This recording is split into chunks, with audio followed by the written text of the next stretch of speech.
y es este encuentro minero, este simposio minero que organiza la Sociedad Nacional de Minería, Petróleo e Hidrocarburos, que es muy interesante en la medida que han vuelto a poner el foco en el momento del cobre, los precios altos del cobre y el desarrollo. Sí, claro.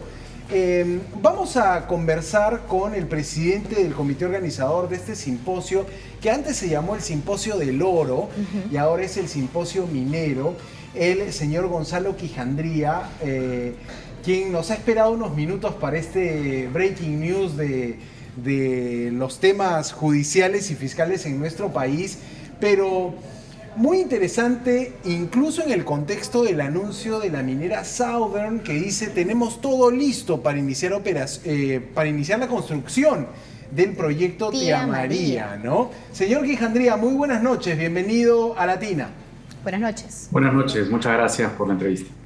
Bueno, primero, por favor, coméntenos las expectativas que en estos momentos se tienen sobre el simposio, sobre lo que significa, ¿no?, esta reunión en un marco económico difícil para el país y en un marco internacional beneficioso para el cobre en cuanto digamos, a la exportación de este mismo mineral hacia el mundo, ¿no? Sí, el momento es fundamental comenzar a discutir de esto, ¿no?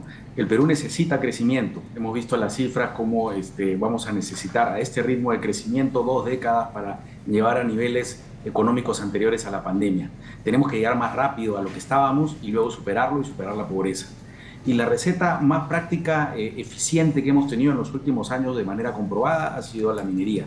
Pero ahora viene un tema distinto, ahora viene una ola muy grande de consumo de los minerales que el Perú produce, fruto de la transición energética. El mundo está cambiando, tenemos que ir a energías renovables por el bien del medio ambiente, para afrontar justamente el reto del cambio climático, tenemos que pasar pues a energías renovables. Y las energías renovables son autos eléctricos, parques eólicos, todo eso lleva minerales. ¿Cuáles minerales? Los que produce el Perú.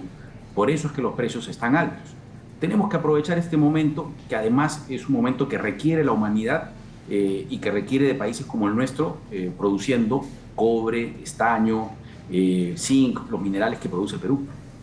Sí, y sobre todo me llamaba la atención la exposición del premio Nobel Paul Romer, que ayer hablaba incluso de Chancay, por ejemplo, como una ciudad que podría ser esa punta de lanza del desarrollo en el país. Pero regresando quizá más a la agenda minera, señor Quijandría, ayer también sentí que estaba en boca de todos los que participaban de este encuentro la noticia que sale desde la compañía Southern, que dice: estamos listos para iniciar la construcción del proyecto Tía María a fines de este año o a inicios del próximo año. ¿Cómo ve esta noticia? ¿Cómo impacta? Y también, ¿qué se espera del gobierno, que todavía, me parece, no ha, como se dice coloquialmente, chapado esa flor, digamos? Se entiende que ya las licencias están dadas, pero no ha habido quizá ese pronunciamiento, esa respuesta en torno a la noticia que salía sobre el proyecto Tía María. ¿Cómo lo ve? Sí, con mucha expectativa, una gran noticia para el Perú. El Perú tiene 18 proyectos que se tienen que desarrollar en los próximos 10 años, justamente la mayor parte de ellos de cobre, y esos proyectos van a ayudar muchísimo a la lucha contra la pobreza, a la generación de empleos. Pero el primero de estos, el emblemático que está listo, es Tía María. Entonces es la punta de lanza para una serie de otros proyectos para que rápidamente volvamos a regresar a la senda de crecimiento en la que estábamos y superarla incluso. Si los encargados de un proyecto como Tía María dicen que está listo, entonces solamente requiere la voluntad política del gobierno para que se inicie la construcción. Ahora, ¿y cómo se explica, porque usted lo ha precisado al inicio y hace unos instantes también, que en el ranking de departamentos más pobres del país se encuentre Cajamarca liderándolo, cuando en Cajamarca hay proyectos mineros, hay trabajo, hay canon, y pese a ello es uno de los departamentos más pobres del país? Parece que no va en coherencia, ¿no? Quizás muchos podrían preguntarse ello: ok, tenemos proyectos mineros en estos departamentos, pero miremos las cifras de la pobreza, son duras y son altas específicamente en esta zona. ¿Qué le decimos a las personas que tienen desconfianza de los proyectos mineros y que no ven mayor crecimiento en su región?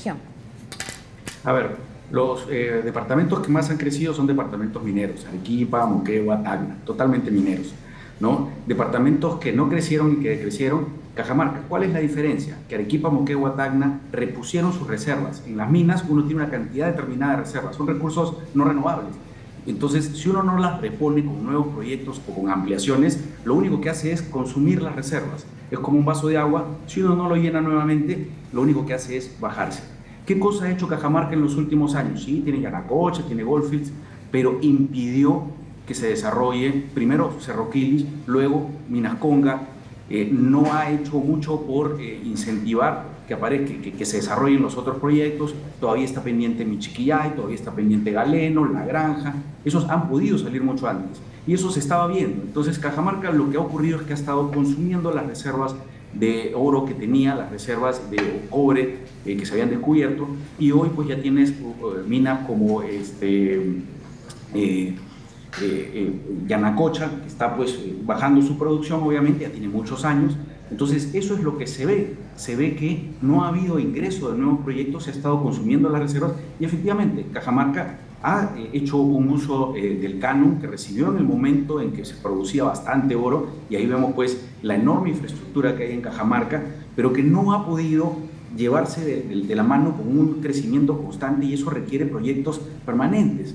¿Qué cosa es lo que hace esto? Que uno invierta en proyectos de desarrollo a más largo plazo, en educación, en capacitación, etcétera, y para eso uno tiene que seguir continuando con ese mismo nivel de crecimiento. No puede decrecer porque la inversión en educación, por ejemplo, no es una sola, tiene que continuarse.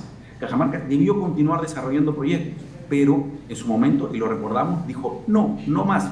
Ahí estaba cuando dijeron agua sí, minas no. Bueno, ahora lo que tiene es pobreza sí, minas no. Eso es lo que está ocurriendo en Cajamarca, lamentablemente, y vemos que ahora hay una voluntad distinta. Cajamarca, la población nuevamente está pidiendo trabajo, fuentes de empleo, desarrollo, y está ávida de los nuevos proyectos, a la expectativa de lo que puede ocurrir con ampliaciones en Yanacocha y en otros lugares, porque ya vio lo que le ocurre cuando detienen el desarrollo.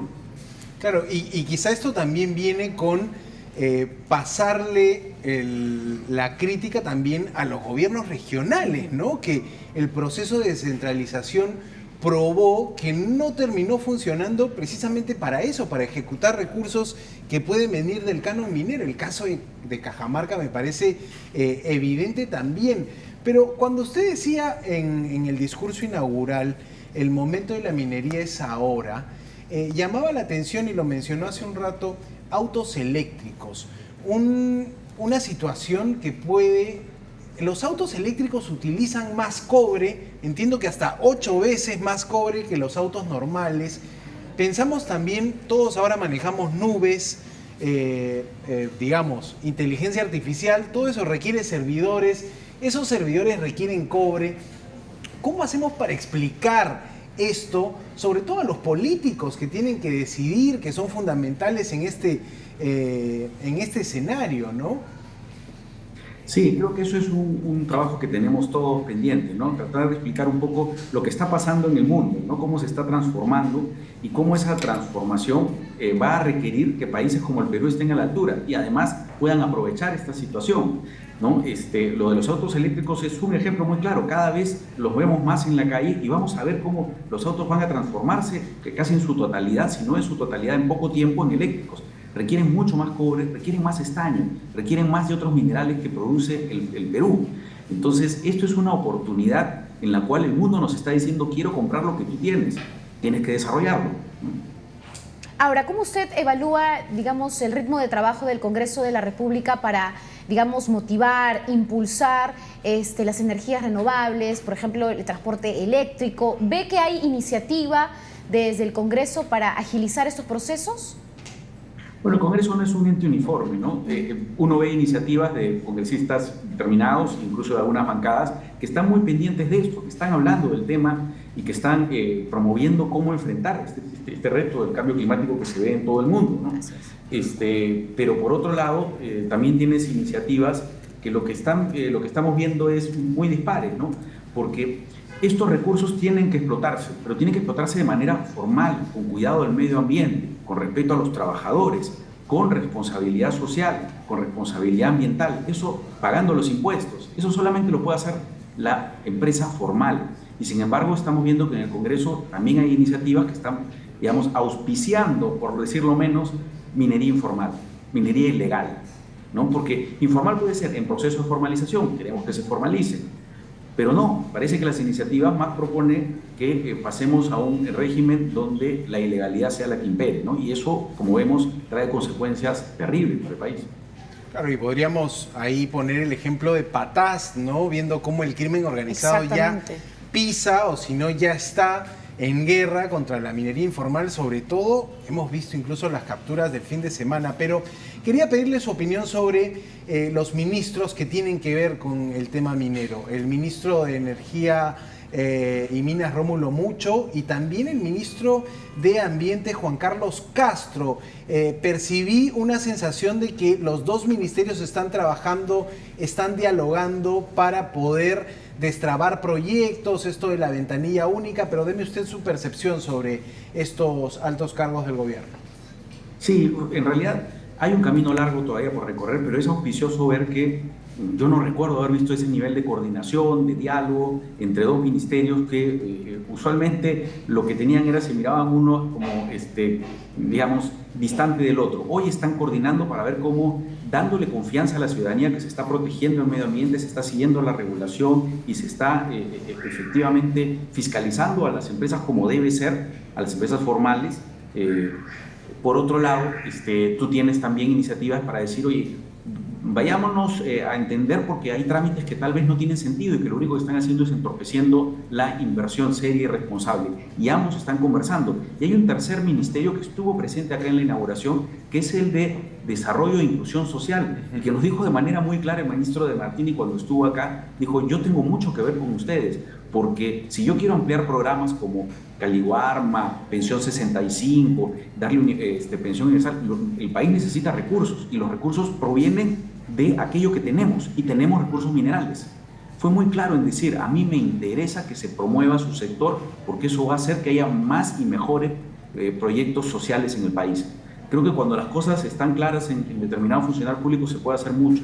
Todavía hay que trabajar mucho en todos los niveles de la administración pública para poder tener eficiencia en trámites y bajar, simplificar un poco la tramitología que nos ahoga, pero ya tienes líderes, estoy mencionando en 3 sectores que tienen claro que la coordinación en este momento entre peruanos es fundamental, no importa lo que opinemos, la coordinación entre peruanos en todos los niveles para afrontar este reto y que no volvamos a hablar de oportunidades perdidas. La oportunidad está acá, a la vuelta de la esquina, y por eso decía, el momento es ahora. Hay que tomar decisiones urgentes, porque tenemos un problema, la lucha contra la pobreza, y tenemos una solución al costado. Y si no la tomamos, vamos a dejar pasar este tren una vez más, como hemos dejado pasar tantos en la historia del país. Muy bien, muchas gracias. Le agradecemos a Gonzalo Quijandría, quien es el presidente del comité organizador del simposio de minería. Muchas gracias por estar aquí en Buenas Nuevas, Malas Nuevas. Gracias, buenas noches. Muchas gracias.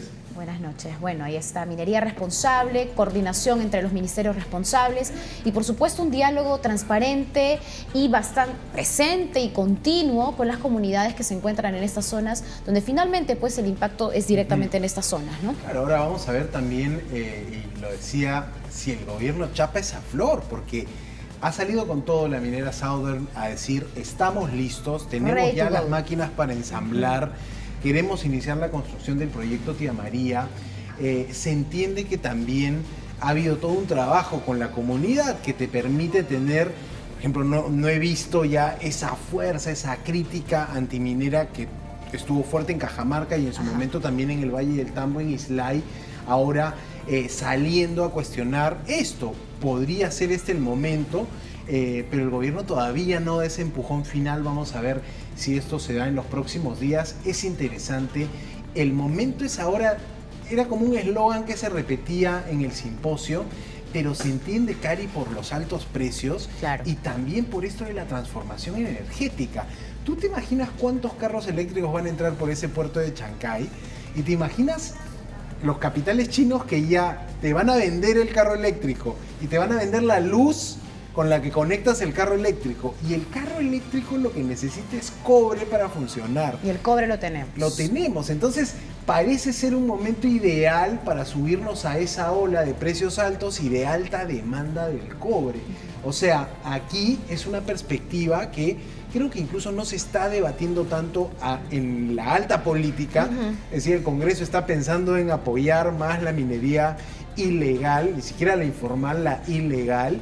Y ojo con las próximas elecciones, porque la minería ilegal mueve un montón de dinero en negro por fuera, que no paga impuestos y que podría patrocinar en su momento a muchos políticos. Exacto. Ojo con eso. En verdad es un momento en el que tendríamos que estar debatiendo esas políticas también, pero todas las investigaciones, todo lo que justamente en estos momentos se viene descubriendo poco a poco, hace de que también la atención se vire en ese sentido. Pero bueno, vamos a estar atentos en todo caso en el trabajo que finalmente realiza el Ministerio de Energía y Minas, el cómo agiliza estos procesos burocráticos que en muchos casos demoran años, y esos informes ambientales que también la tramitología. Exacto. Para las empresas es: yo quiero invertir en el Perú, pero tienes tanto papeleo, tanto ida y venida de documentos, que finalmente hace que uno se canse en el proceso y mire a otros países, a otros sectores, para agilizar procesos, ¿no? Decían que, por ejemplo, acá se demoran 6 años y en otros países 2 años en un proceso para iniciar un proyecto minero. Entonces, bueno, en ese sentido, en todo caso, es parte de la gestión, por supuesto, del Ministerio de Energía y Minas.